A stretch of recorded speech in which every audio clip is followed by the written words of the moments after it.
И к новостям культуры. Легко ли богатому предпринимателю найти невесту в родном городе? И что случается, если немало доброжелателей рады залезть в твой кошелек?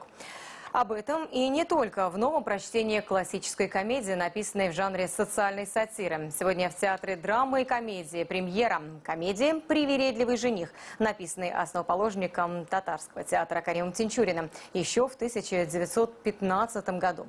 Как считают создатели нового мюзикла, ничего не уходит в прошлое, только настоящее обозначает еще острее проблемы прошлых столетий. Дмитрий Пивоваров продолжит тему.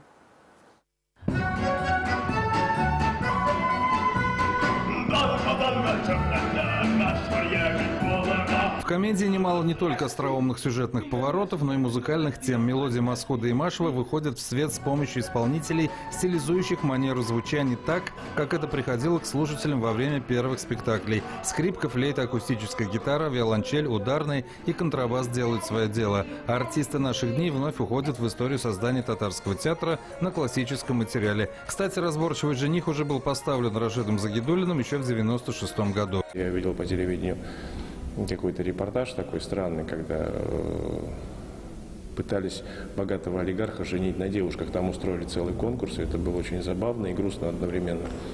Вот. Я вспомнил об этой пьесе, думаю, но на самом деле большая проблема богатому найти себе невесту, тем более молодому богатому.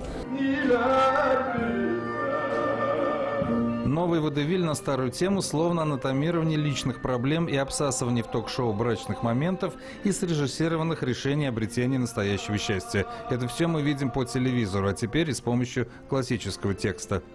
Все люди злые стали какие-то, хотя бы в театре, чтобы пришли, посмотрели и ушли с позитивным настроением. Кстати, новая постановка – это своеобразный экспортный вариант национального характера и типичных бытовых жанровых сценок, которыми богата национальная драматургия. Можно смотреть на всех широтах и меридианах и делать выводы, невзирая ни на что. Дмитрий Пивоваров, Альфред Камилевский, телеканал «Эфир».